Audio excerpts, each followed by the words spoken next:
ลุกขึ้นสารวันลุกขึ้นลุกขึ้นสารวันลุกขึ้นลุกขึ้นก่อนสารวัน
สวัสดีภาษาไทยสบายดีภาษาลาวจ้าขอข่อยอีกแล้วแฮปปี้ลาวไต่ไทยสารวัตรเด้อพี่น้องมื้อนี้ข่อยมาทำความสะอาดคือเก่าพี่น้องมีคอนโดเจ้านายแต่ว่าข่อยแล้วนั่นแหละ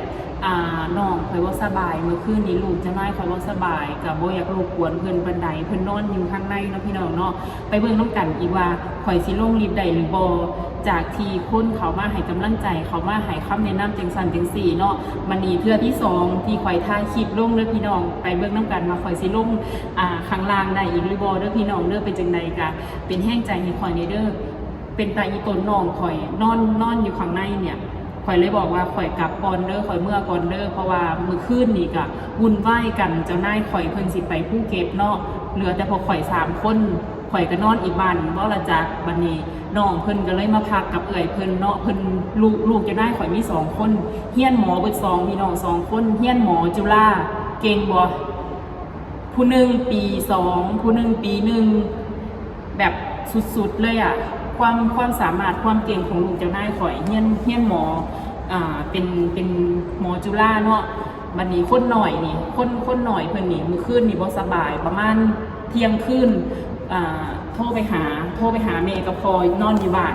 บัดนี้แม่กับพ่อแล้วนอนก่อนก็เลยโทรเขาไปหาข่อยก็ตกใจข่อยมาปลูกเฮียความที่เพิ่นฮักลูกเพิ่นน่ะจนเล่าแบบสติแล้วหลุดนะเฮียข่อยน่ะข่อยไปบอกเพิ่นว่าน้องบ่สบายคนหน่อยบ่สบายแล้วเรานอนอยู่โซฟาข่อยไปปลุกแล้วเขาเลยบอกว่าน้องบ่สบายแล้วเลยเรากังวลเราแลนแบบเราแลนเราบอกว่าเราเฮ็ดหยังบ่ถือสิไปเอารถอยู่โรงจอดรถก็ถือกั้นขวางไว้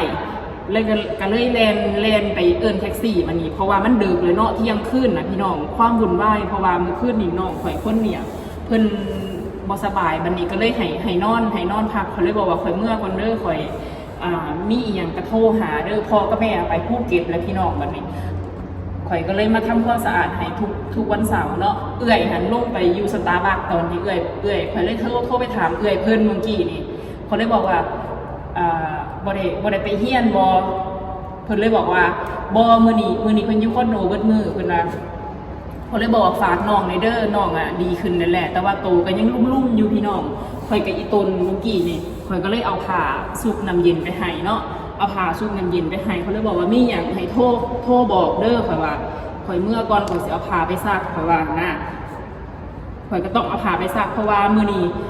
บ่มีคนขับรถกับเมื่อแล้วก็เลยบ่มีไผข่อยก็ต้องหิวผ้าเมื่อซักเองสิลงรีบอีกเทื่อที่2เด้อพี่น้องจากการที่ข่อยถ่ายคลิปลงค่ะพี่น้องแล้วมีคนเขามาเว้าว่าข่อยแนวนั้นแนวนี้ว่าข่อยเป็นหยังคือจังเอาความปึกตัวเองมาให้ผู้อื่นเห็นเพิ่นว่านะแต่บ่เป็นคนไทยหรอกพี่น้องเป็นคนข่อยก็บ่อยากเว้าเป็นคนบ้านข่อยเขามาหาเขามาแบบบ่ฮู้อีหยังแล้วก็เขามาว่าให้ข่อยเอาแต่ความสะใจมาว่าให้ข่อยว่าข่อยคือโซ่ความปึกให้ผู้อื่นเห็นแต่ข่อยก็อยากบอกเพิ่นว่าแต่ข่อยก็บ่ตอบโต้หรอกข่อยก็อยากบอกเพิ่นว่าเอ้าพี่น้องคนไทยเพิ่นให้กำลังใจสู่ผู้สู่คนว่าการเรียนรู้บ่มีไผเก่งมาแต่เกิดเป็นบ่พี่น้องข่อยก็เลยตระหนักความ ความเป็นของความสอนคำสอนของพี่น้องคนไทยด้วยพี่น้องเพิ่นบอกว่าสู้อีหลาผากพอผากเมมาแล้วยังต้องแบบมาพอทุกวิธีเนาะทุกวิธี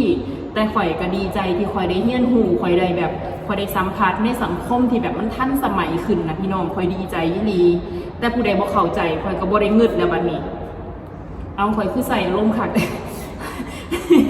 มื้อนี้ข่อยบ่ได้เอาขาตั้งกล้องบ่ได้เอาอีหยังมาพี่น้องบ่ได้อีกเครื่องนึงข่อยก็บ่ได้ถือมาเพราะว่าข่อยคิดว่าข่อยบ่อยากรบกวนข่อยบ่อยากถ่ายรบกวนน้องเพิ่นนะแต่ว่าข่อยเฮ็ดความสะอาดแล้วเบิดนั่นแหละแล้วก็ไปเบิ่งน้ำข่อยว่าข่อยสิลงลิฟต์ได้อีกหรือบ่บางทีข่อยขึ้นมาข่อยฮู้วิธีแล้วพี่น้องมันต้องแบบเอามือที่เฮาเคยสแกนลายนิ้วมือข้างสองข้างนี่ไปแบบไปจำให้มันแบบให้มันอ่านลายนิ้วมือเฮาคักแน่หั่นนะตอนทำอีกที่คลิปทำอีกข่อยตื่นเต้นอีพี่น้องข่อยก็เลยสติหลุดเนาะวันนี้ข่อยสิลองแบบเฮ็ดให้มันให้มันจึ้งไว้ก่อนให้มันอ่านลายนิ้วมือเฮาก่อนเนาะพี่น้องเนาะไปเบิ่งนำกันว่าข่อยสิลงได้อีกบ่เป็นแรงใจให้ข่อยในเด้อพี่น้อง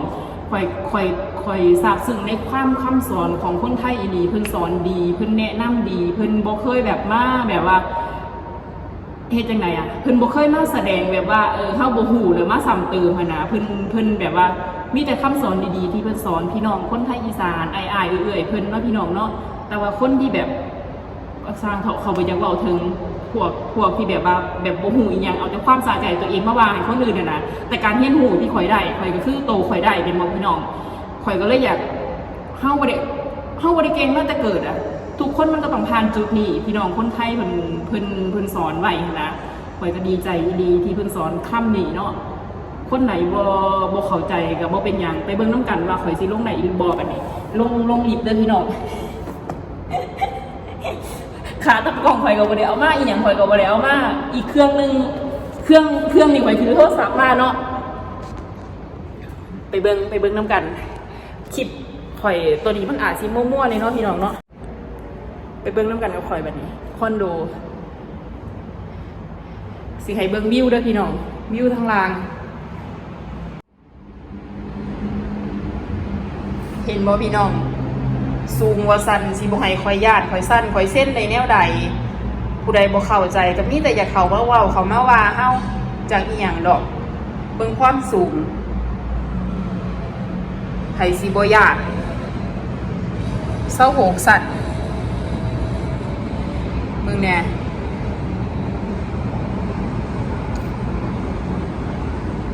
ข่อยรถอีต้นน้องข่อยนอนอยู่เขาเลยบอกว่ามีอย่างให้โทรหาข่อยเด้อให้โทรบอกทุกคนเด้อเขาเลยบอกว่าพักผ่อนเด้อเพราะว่าเฮี้ยนหนักอีหลีสองพี่น้องเฮี้ยนหนักอีหลีพี่น้องข่อยยอมหับเลยว่าการที่สปอร์ตดอกคนไทยเพิ่นมีแต่คนเก่งๆเฮี้ยนแบบโทรศัพท์บ่ยุ่งพี่น้องเอ้ยความที่แบบว่าแบบตั้งใจอีหลีความเป็นหมอนี่มันบ่ได้ง่ายเด้อพี่น้องกดลงเลยพี่น้องข่อยกดลงจากชั้น26ไปชั้น1แล้วพี่น้องเนาะ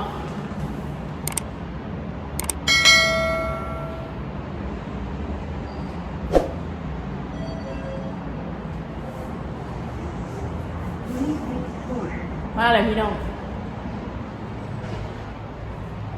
มาเบิ่งน้ำกันว่าข่อยสิเพิ่นต้องจึ้งไว้พี่น้องกรุณากดปุ่มสำหรับท่านที่ต้องการจะไปค่ะ นี่ก็ยังว่าอ่านอยู่พี่น้องมึงเนี่ย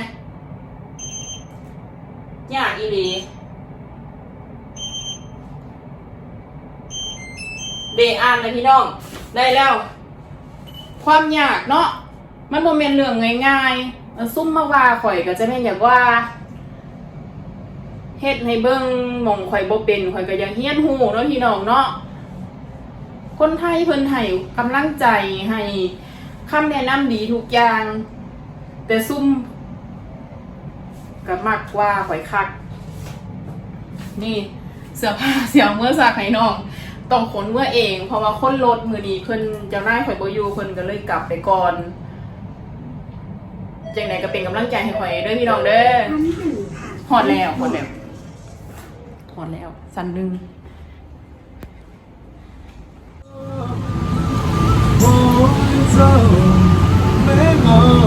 พี่ พี่น้องคอยพ่อผู้ใดนี่คอยพ่อพี่จอน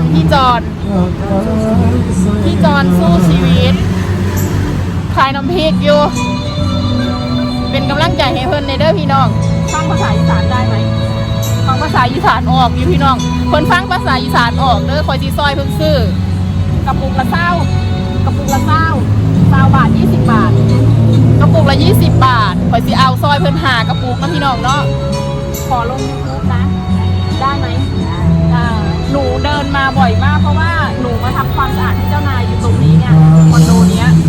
ก็เจอประจำก็ซื้อไปหลายครั้งแล้วนะแต่ว่าลูกค้าเยอะมากเดี๋ยวจะช่วยซื้อ5 กระปุกละลดเลยใช่ไหมมี4 อย่างอันนี้คืออันนี้ตาแดงช่วยพี่จอนซื้อขอเว้าไทยเด้อพี่น้อง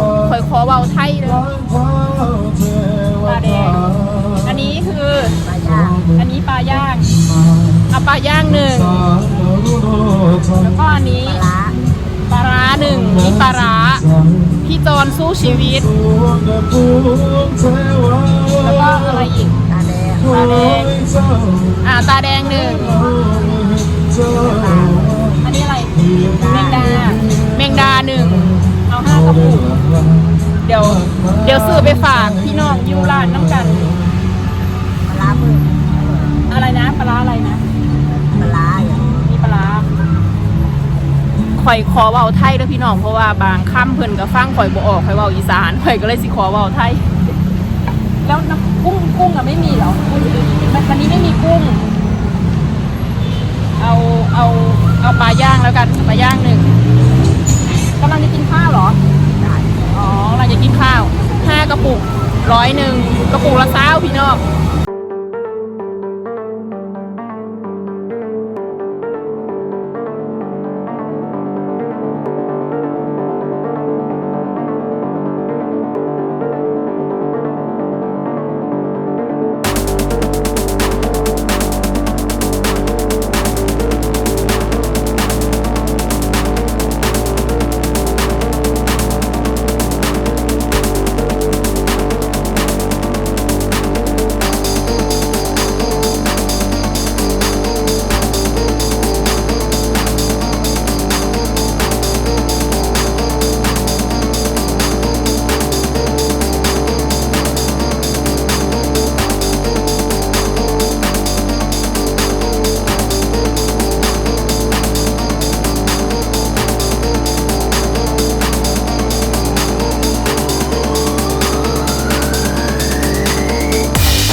ขอบคุณภาษาลาวจ้าไปแล้ว